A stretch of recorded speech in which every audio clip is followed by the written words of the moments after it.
After an unforgettable 3 weeks exploring the vibrant city of Makassar in Sulawesi, we were finally ready to leave. But our Dreamtime had other ideas.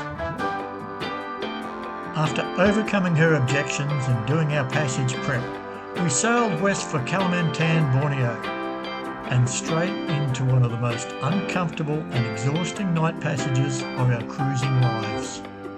We're an Australian couple, Rob and Karen, who worked out before it was too late that life is for living. So we're off sailing to catch our Dreamtime, currently exploring as many of Indonesia's 17,000 islands as we can. Come along on our next adventure as we continue to make the most of every single day in Dreamtime Sail Series 6, Borneo, Belitung and beyond.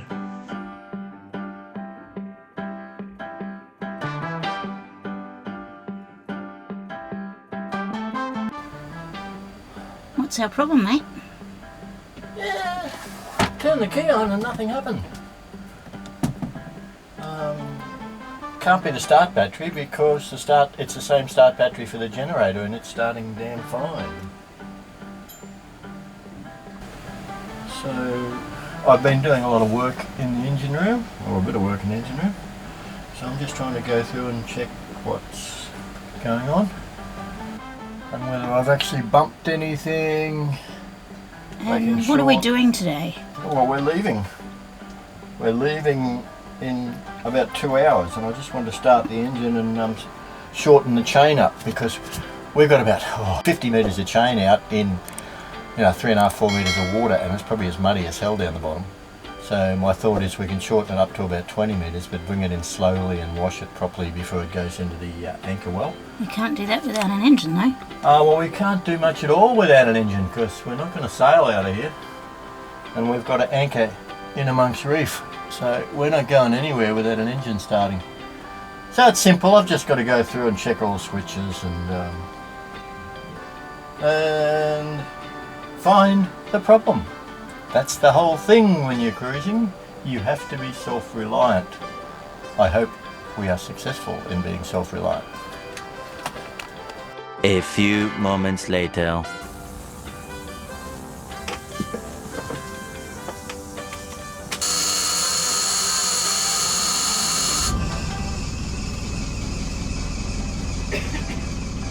Well, that's a love-hate thing. I hate it when that happens. You go to start the engine and it doesn't, and all sorts of things go through your mind. Of course, the first one is you think, mate, have I got a flat battery? But we ruled that out pretty quick. But what I love is when it turns out to be something oh so simple. Pure and simple. It was just one of the switches on the switchboard had been knocked and was off instead of on. And we are underway engine-wise. So now I can get that chain up. We're not leaving for a couple of hours, but I just wanted to do it well in advance and give myself plenty of time to try and get that chain a bit clean. That's all part of the game when you're getting ready for a night passage. Have a look at this chain. I've just started to pull it up. I haven't even got the snubber up. And look at that growth. I have never seen anything like this. I'm glad I started pulling it up a couple of hours before we want to leave and not 10 minutes before we want to leave. Oh my goodness. Oh. My goodness, how's that going to go through the gypsy? It's not. I've got to get it all off. Oh my goodness. So the deck's going to be a piece of shit. Going to have to do this sort of half a metre at a time, a couple of feet. And look at the crap on the deck. That's going to be fun to get off. We've been here nearly 3 weeks. But yeah, I've never seen anything like that. No, we've anchored in places a lot longer than 3 weeks. Barnacles. No wonder the waterline's got a lot of scum on it. I hope our prop hasn't got that. Yes. Look at that as it comes up.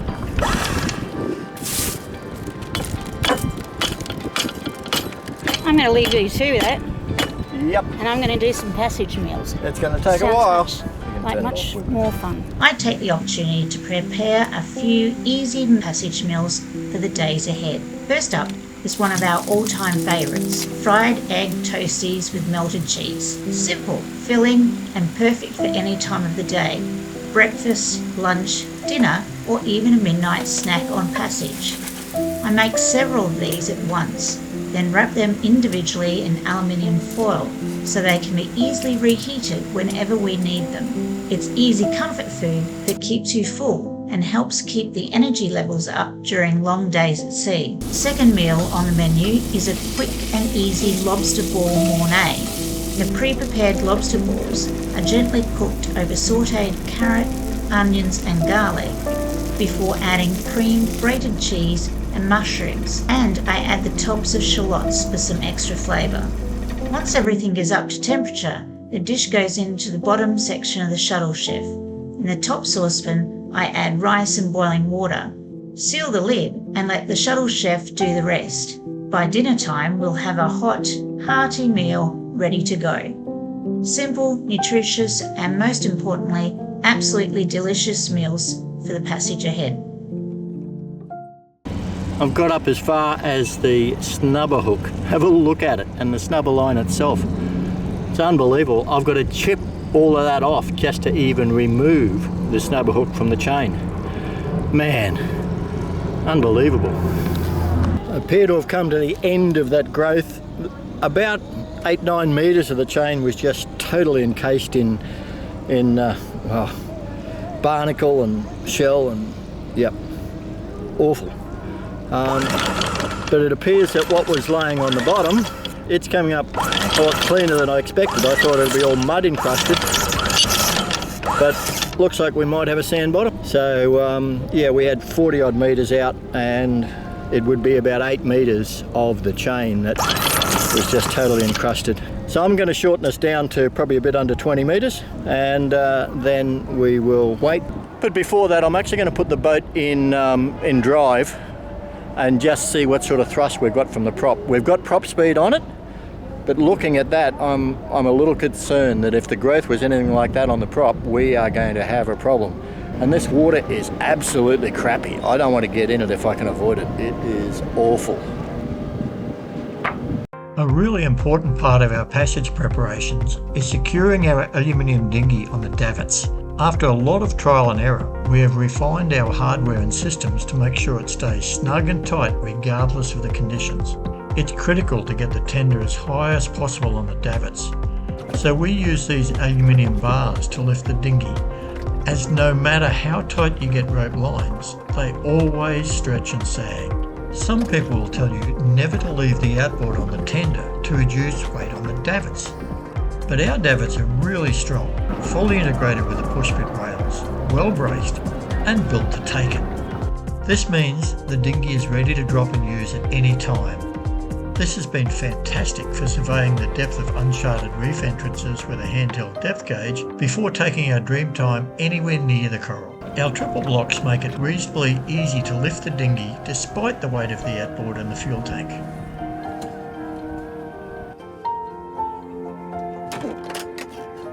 We also make sure the outboard is tilted up as high above the water as possible and facing forward in case it does dip into a swell at some stage.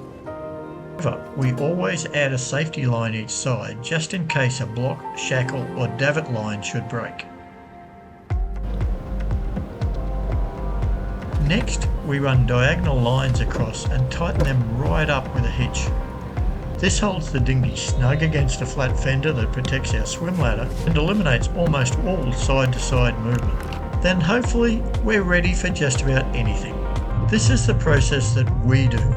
It's not the only way to do things, and there's no guarantee it's the best, but it's what we've found works for us.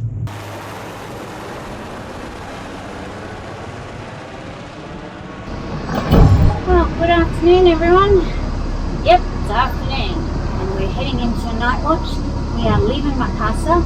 We have had a wonderful time here at Makassar. We even extended our stay so that we could do at least the opening ceremony of their F8 festival here, and it has been wonderful. The city is fantastic, that's all we can say. Everything port to obviously get out, and it's just telling me we're off the bottom. We're in 3.5 meters of water, so wasn't much to get up after he did. I just want to watch the anchor. Just wants to watch motor the forward, Yeah. on your way.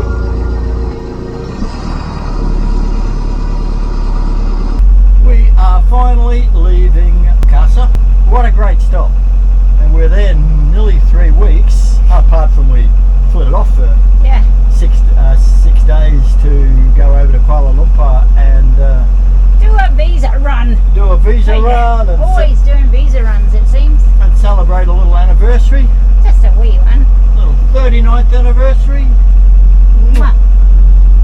It was a 1 o'clock start, but it was still a busy morning. It was a busy morning. We had lots to do, as you do before passage, but we'd left it till this morning because we had a whole morning to fill. And if you're already ready to go, you sit there going, let's go, let's go, let's go. And we knew we couldn't leave because the passage has to coordinate with light and getting in at certain times. So Yeah, we left at 1 o'clock so that we should arrive there sometime, between 9 and 11. mid-morning. So mid-morning with plenty of light. If we had run some- early, yeah. well, the sun comes up about 6:30, so even if we run a couple of hours early, we should still have daylight. We do have a reef system that we have to get through, so we do really want light Yeah. for that. Yeah, we've timed it so that the first reef system that we need to, navigate ourselves through, we shouldn't reach until after daylight. So that's the reason for the timing of our departure. A late departure. So, We were It's- busy this morning though. yeah, everything you need to do to prep. Yeah. So we'll be going over to that island anchorage, have a nice rest there, do another 120 miles to another island, rest again, and then we've got a final 90 to get over to the mainland of Kalimantan. We'll have a stop just off the south coast there, and then we've got another 50 miles to do up to the river mouth and up the river to Ben Jamison. So this is going to take us 7, 8, 9 days probably. Yeah. I mean it's 370, 380 miles. We could do it in 3 days, but why knock ourselves around? Where possible, we limit our overnighters to 1 night. We do. It makes the recovery easy. And we get to see communities along the Yeah. way. So we're cruising. Okay, that's about it for now. Not much happening. We're motoring. We've got 8 knots of apparent, but we're We're just motoring getting into out it. of channel. We expect around 18, 22 maybe, with gusts above obviously, 18 to 22 knots later on once we clear the wind shadow of Sulawesi. So just turning on our course now, and we've got 108.7 nautical miles on this On this tack. The waypoint This is is over 100 mile away to the next waypoint. So we'll see what we have wind-wise getting out here. Oh, beautiful. It's 8 knots at about 10, 15 degrees. In other words, It's supposed to change, Rob. just off the nose. It's supposed Yeah, the to wind's change. supposed to be southeast, and we should be able to run downwind with, probably just a headsail in that 18 knots, and that'll get us along at about our 5.5 knot cruising speed. That's our plan. A very easy, safe, conservative sail plan is what our intention is, but we'll have to motor the first few hours, we do expect. Head west, please, madam. Where we're going.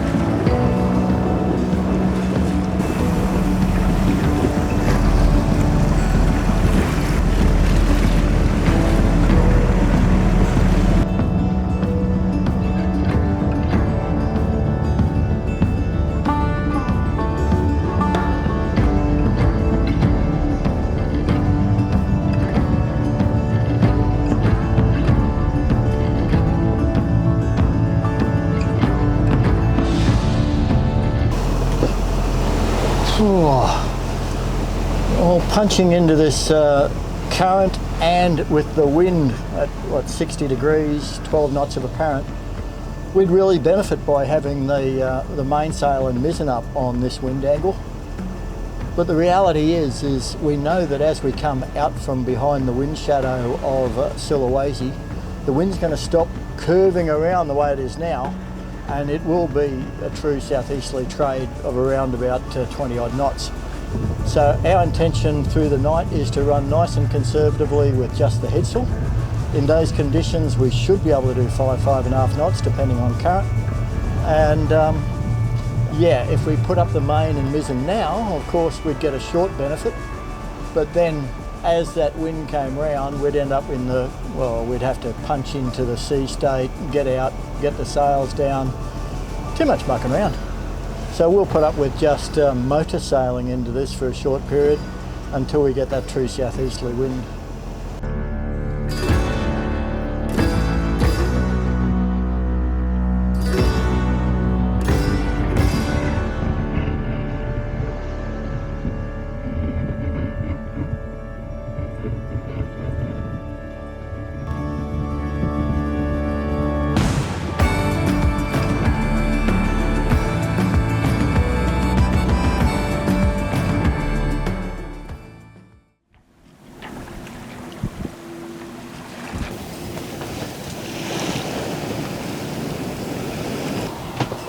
It's 6:30 in the morning.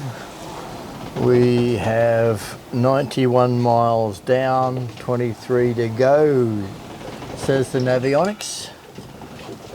The wind's around 12-15 knots at the moment. The sea is really sloppy.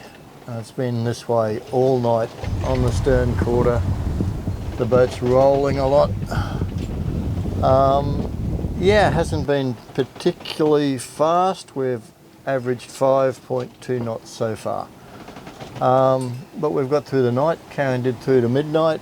I got up and I tried to get some sleep before that, but really I got some rest. The boat was just moving way too much to really sleep. Karen went down at 12. She was really tired by then, so hopefully she has got some shut-eye. So we have got, in theory, about 3.5 to 4 hours left. Yeah, can't really tell you more than that. We've gone right through the night with just the headsail. Boat's gone well, other than the fact it's been really rolly, messy, not an even roll, just really awkward. So not one of those passages that we'll put down as an enjoyable one. We did have a fair bit of moonlight, which made life a lot easier. There was a number of fishing boats around, but able to avoid those. And we'll be looking forward to getting into the anchorage, getting securely anchored, and just crashing out for a while. As I say, not one of those passages you'll put in the book as, wow, wasn't that cool? Matter of fact, we'll put this in the book as, it's probably a nominee for 10 worst night passages. But you get that. It's what we have to do to go to the places we go. You and me stuck on the ocean now, nothing but waves and they're spilling in. I wanna dry up, but you just keep on going, don't you? I don't even know how we got here. All my reasoning have disappeared. I wanna bury the hatchet and find the way back to our home, our home, our home. We don't have to drift inside this dome. I will not let us fade away. It's not a price I wanna pay, and it's not too late. No, we lost our purpose, chasing all that surplus. You were all that I need. Could you repeat that, please? Repeat. Just the obvious one, keep your eye on deck. That dark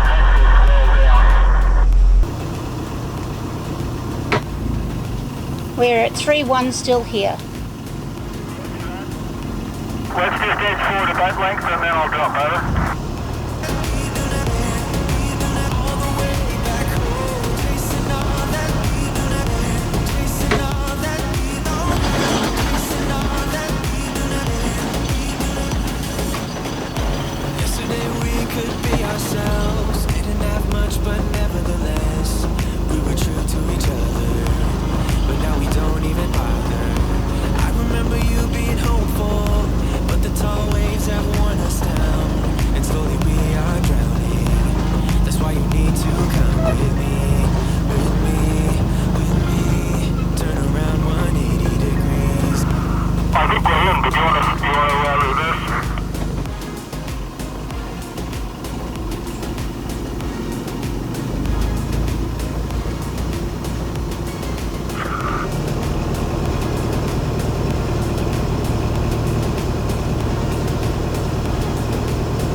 that was a interesting overnight, I have to say. What did we do? We did 112.3 nautical miles. It took us 21 hours and 50 minutes. Our average speed was 5.1, which I'm surprised at with the amount of current and, well, just unfavourable swell against us. It was really interesting.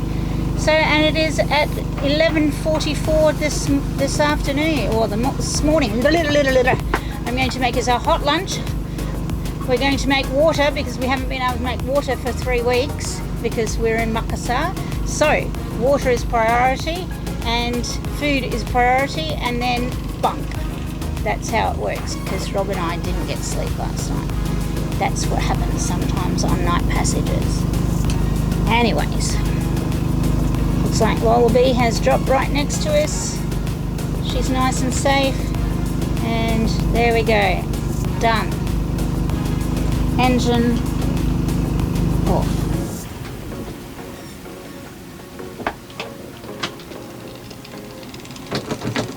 In neutral. There's no fish in Indonesia. Rob's been catching fish. I heard a few flying fish hit us last night.